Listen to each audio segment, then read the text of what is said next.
Welcome to Gospel Diaries, a platform that offers a unique avenue for artists to share their stories, express their thoughts, emotions, and personal journeys. Today we're in Little Rock, Arkansas, with Miss Gladys McFadden of the Loving Sisters.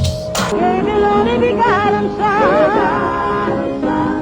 The book of John said, who shall believe on him? Who shall believe on Jesus?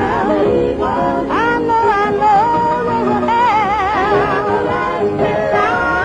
an everlasting life.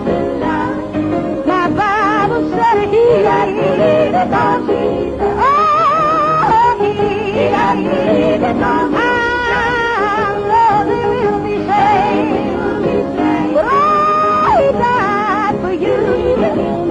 He died on Mount Calvary. He bled and died upon the cross. If it wasn't for Jesus, your soul would be lost.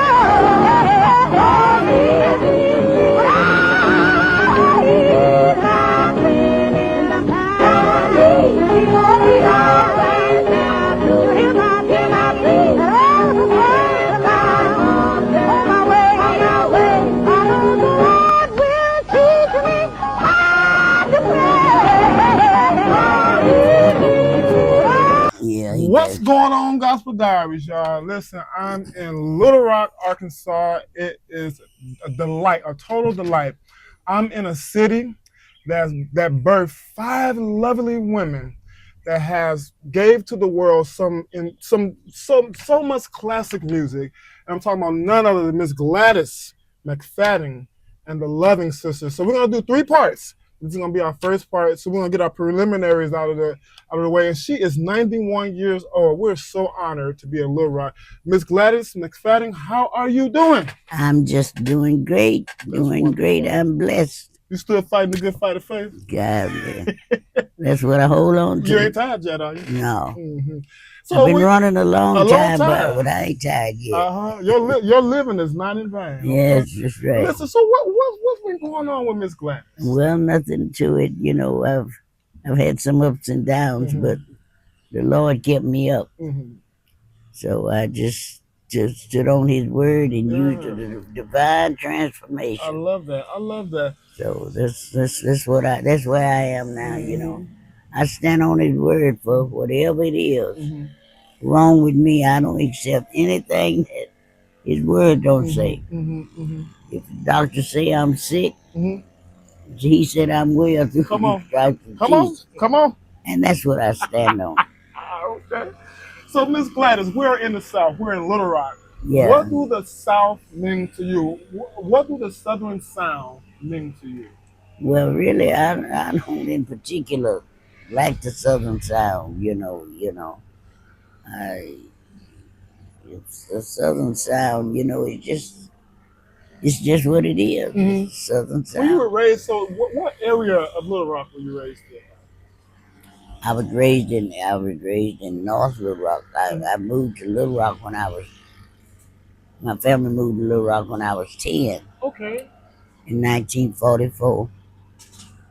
1943 or 44. 44. You were born 34, right? Yeah, I was born 34, yeah. Wow. And we moved here in Little Rock, North Little Rock, and in 1944. Okay. And so where were you born then? I was born in Lone Oak. In where? Lone Oak, Arkansas. That's about 25 miles from here. Okay. Yeah. Okay. And your father was a preacher, a pastor? Yeah. Reverend Aaron Williams? Yeah, Aaron. My father was a minister, but my father passed. I was going to be 3 that September, and he passed in August. Oh, wow. I was 2. Because he passed in 1937. So my mother, she raised me, and my stepfather, and then he passed. I think he passed in 70 something. I don't remember, but so he didn't make it to Little Rock with you all. My Your father. father. No, my father died in 1937. So now, was he a pastor or was he just a preacher? No, he pastored. What was the name of the church? I think it was Bailey's Chapel. Bailey's Chapel. I think it was Bailey's Chapel. Wow. And by the chance, I had a chance to preach down there. Mhm. And the woman that had me there, she told me that my daddy was the one that married her and her husband. Wow. Yeah. Wow. So Wow.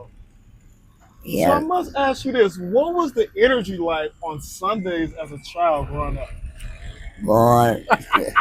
Well, I did this song about the Come on. old home, Uh-huh. old homestead, old hometown. You know, because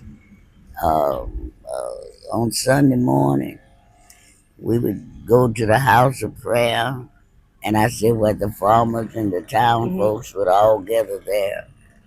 I said my mother would uh, sing an old hymn, Mhm. and my daddy would preach the word, Mhm. and the voice and the crowds of all the people around was heard.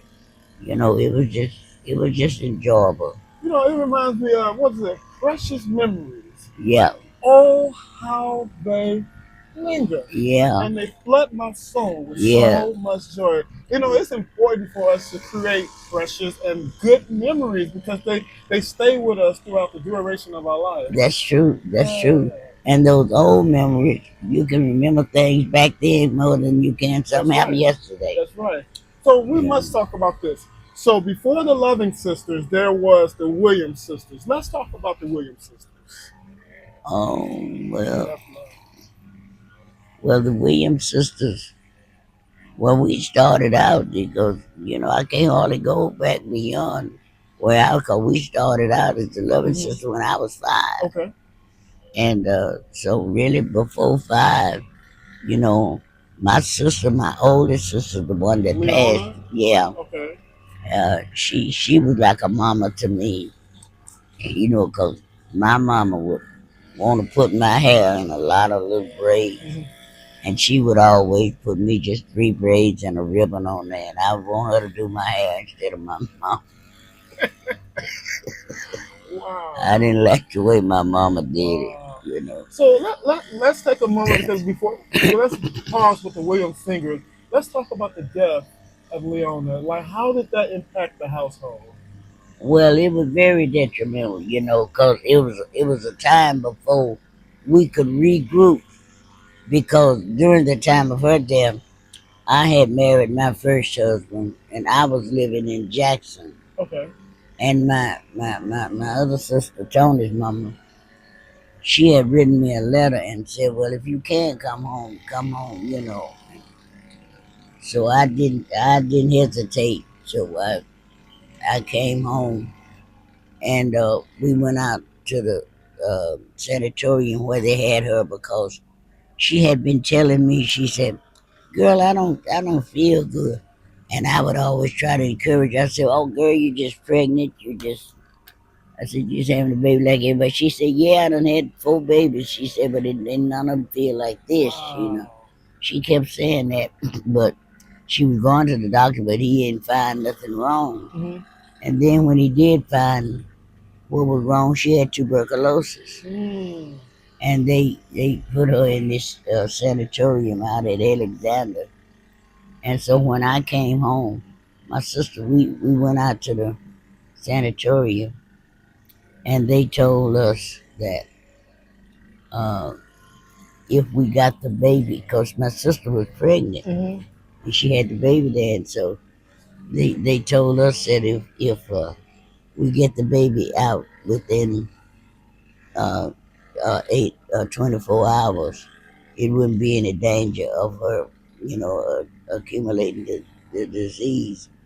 So we did. We got the child out, and my sister raised Wow. the child, but Wow. it just devastated us, for a long time. I couldn't, bring myself. Were you like 16 when this happened? Yeah, Okay. I was about Let me see, this was in August in 51. '51. Okay. Yeah. So I was about 16. I was gonna be 17 that September. And you say you were in the process of getting married? You had already moved Yeah, I at had 6? What? You were grown, huh? yeah. Yeah, like I said, I never had the privilege of being a teenager. Okay. Okay. I never had the life of a teenager. Oh. I had to live a life of an adult Mm. because I had a kid when I was well I was 16 Okay. when I had the kid, and I conceived in 15. So I started out. I ain't never been no Mhm. the actual life of a teenager. I had to live the life of an adult Mhm. all my life. Have you ever regretted that? No, I haven't. I haven't regretted because I've accomplished everything that I would have accomplished in my teenage years. I went back to school and I got all my degrees. I went back to Bible College, called um, Aswe School of Agape School of World Evangelism, Okay. and it was pronounced as ABC. And that's when I got my license, for minister. And then I just, like I said, I've just been adult all my life, Mhm. and I've learned and I've grown. I've accomplished and I've achieved, and Mhm. I'm happy. I am really Before we happy. get more into the Loving Sisters, what do you remember most about growing up in Arkansas? What was some of the issues that you all had to deal with at that particular time? Oh, we had to deal with racism. Mhm. That's universal, and that's about it. Racism. Because when I was in school, see, I got What did school look like? Like what? Because it was well, segregated when see, we I were was growing up. double promoted twice. Okay. I was, and that's how I caught up with my sister that's 2 years older than me, Mm. because she was always 2 grades ahead of me. Mhm. And from the fourth grade to the sixth grade, Mhm. I was double promoted. I skipped the fifth grade. And then when I started going to Dunbar School over Mm. here, Okay. Okay. I was double promoted from the sixth grade to the eighth grade. So I skipped the seventh And grade. was it integrated when you were in elementary and high school? Yeah, well, see, then when I left Dunbar, I went to Catholic school. Okay. And I really got my roots in Catholic school because Catholic school was totally different from public school. Mhm. And it was just different. The teacher, he called it that children be cutting up classes. Mhm. And the teacher, rather than sending them to the office or Mhm. something like that, she said, "Well, I ain't gonna teach you." Mhm. That's what she was So who saying. were like those black stars that you all looked up to, like as a lad and as a teenager? Who were some of those?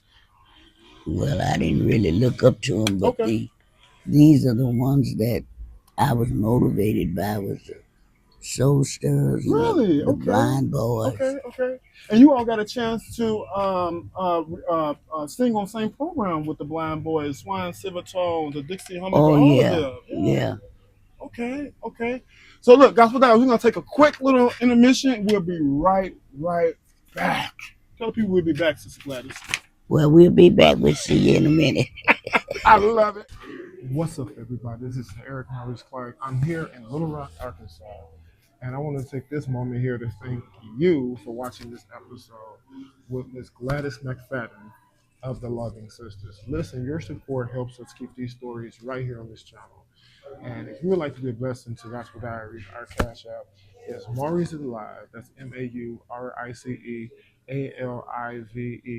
And our Zelle is area code 480-321-9695. Area code 480-321-9695. And until next time, well, thank you in advance for your seeds. And let's get back into this great interview.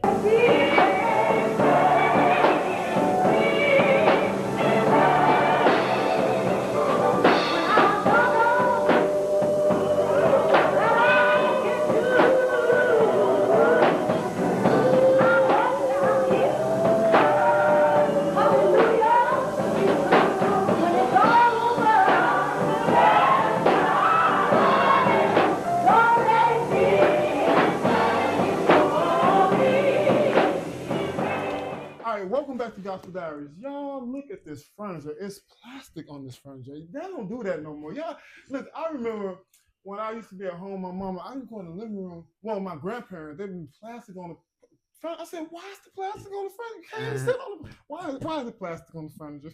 Keep it clean, protect it. I love it. I love it. But I'm glad to still be here with you, okay? So honestly, let's talk about your sisters before we get back into our dialogue. So let's call the roll. So it was Leona, Lorraine, Josephine, Anna, and Gladys. And what are the age difference there? Well, 2 years apart from all of us. It was 2 years between Lorraine and Leona, and it was 3 years between Lorraine and Josephine. Okay. And then between Josephine and Anna, it was 2 years. Between Anna and me, it's 2 years. Okay. So we were all born in 2 months and 2 years apart. Wow, look at that. We were all born in September and November. My baby brother was born. Is his name Archie? Yeah, Archie. Okay. See, I was born the 10th of September. Lorraine, my sister, was born the 23rd of September. And my brother was born the 28th of September. Okay. And then November, Anna was born.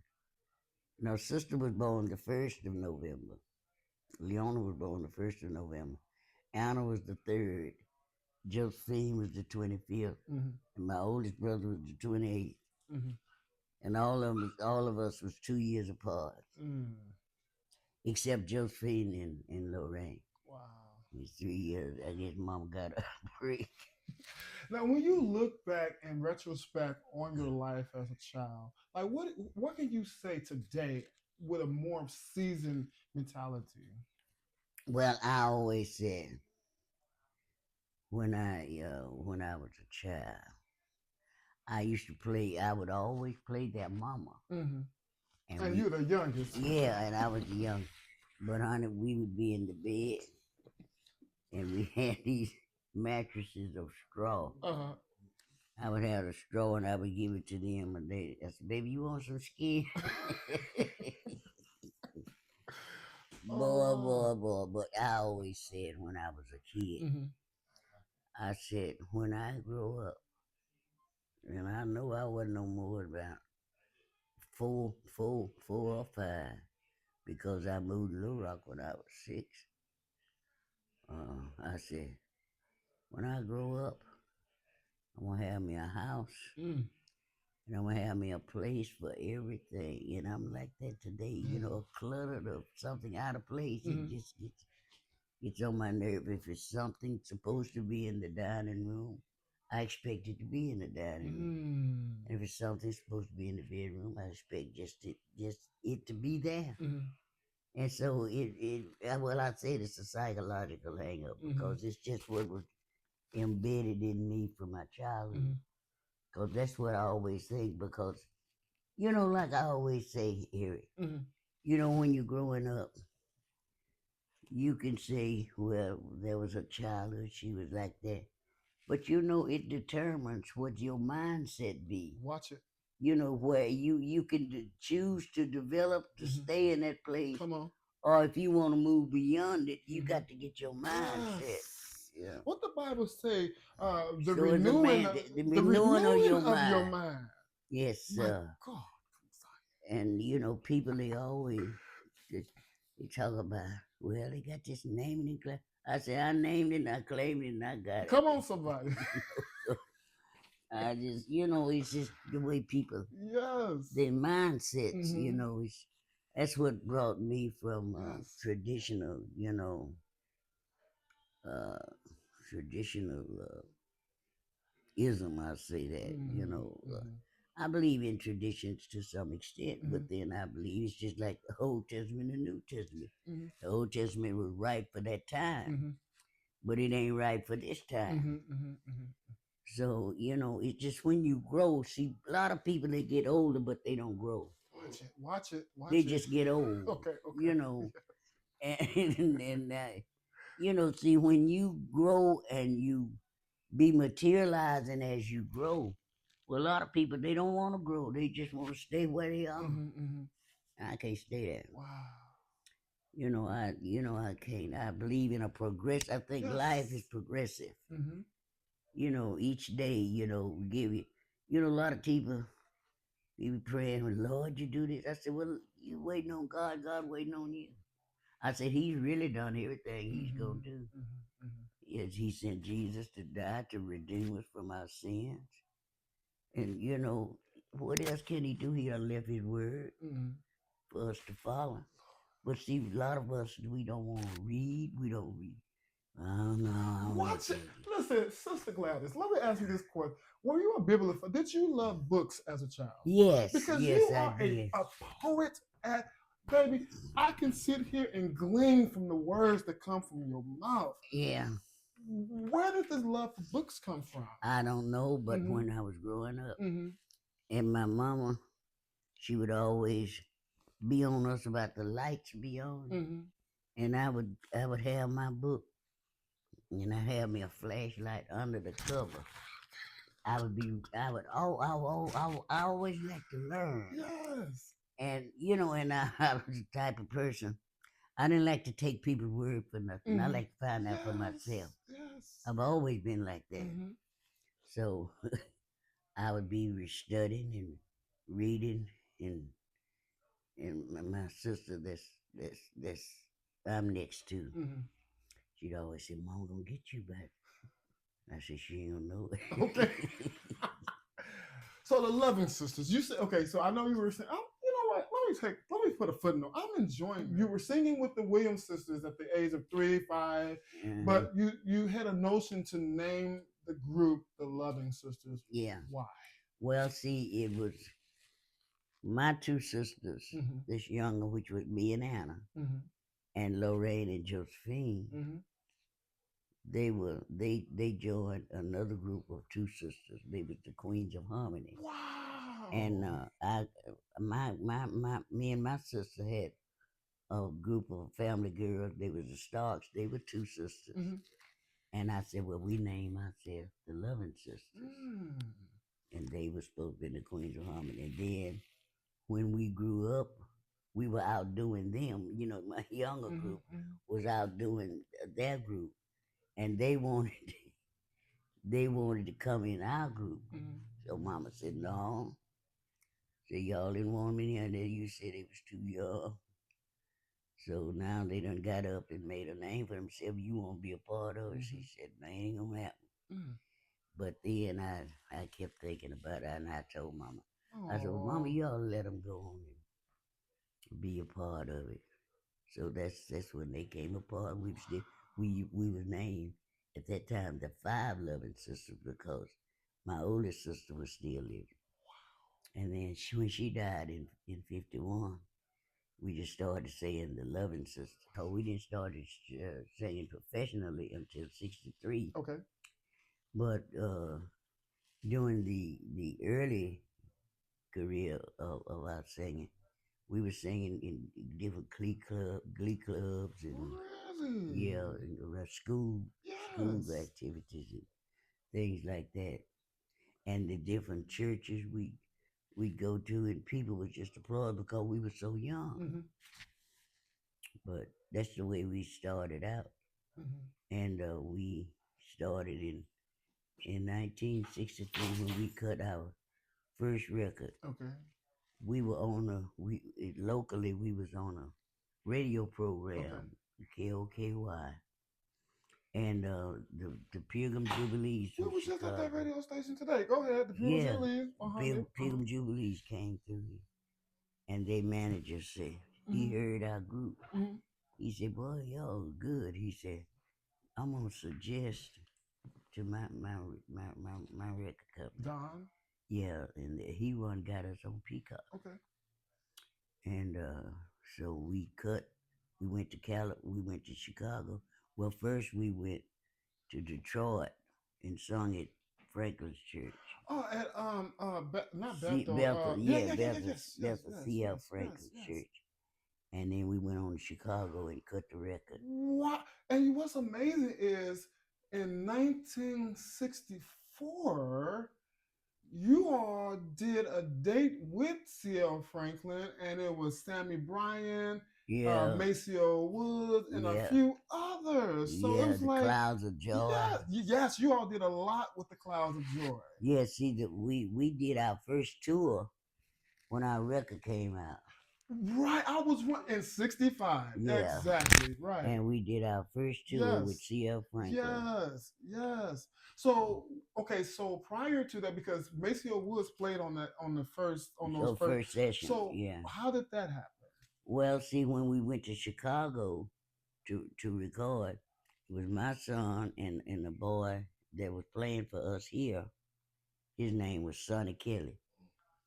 And so when we went to Chicago, Peacock Don Roby got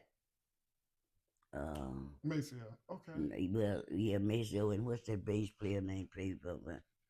At that time, Dixon, Eddie, some Dixon. I would have to think about. He played this upright bass. And was he? It was Caucasian. No, he's black guy. Okay. Let me see. It was some Dixon. I'll find him. I'm gonna put him on the screen. Yeah. But anyway, he played bass, and my son and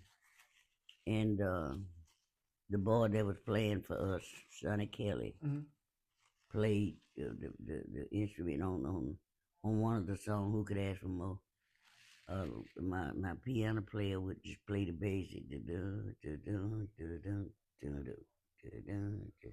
and my son would be, playing the solo part, So we had fun, Wow, look at you smiling. I love that. You're thinking about those memories. They make you happy, right? we had fun. Well, listen, you guys, this was our first episode. You all stay tuned next week. We're going to be back, and we're going to talk about women in gospel music with Miss Gladys McFadden, and just get some more experiences from her. And then on our third episode, we're going to delve into the wonderful music of the Loving Sisters. So make sure you all watch this whole series, and we'll see y'all next week. Tell them see you next week. We'll see you next week. Hope you're able to come out. We celebrate together. Yes, we will. Bye-bye. Inspiring the gospel world for more than a half a century, surviving members of the Gladys McFadden and the Loving Sisters were honored at the Greater Second Baptist Church on Geyer Springs. Organizers of the event say it's a chance to pay tribute to true pioneers while they are still with us. They thought of this to do in my lifetime rather than waiting till my past, because I won't nobody there, But at least I could hear it and see it and enjoy it today. And that's what I'm grateful for. The group was signed to Peacock Records in the 1950s. Their arrangement and recording of Amazing Grace was nominated for a Grammy in 1978.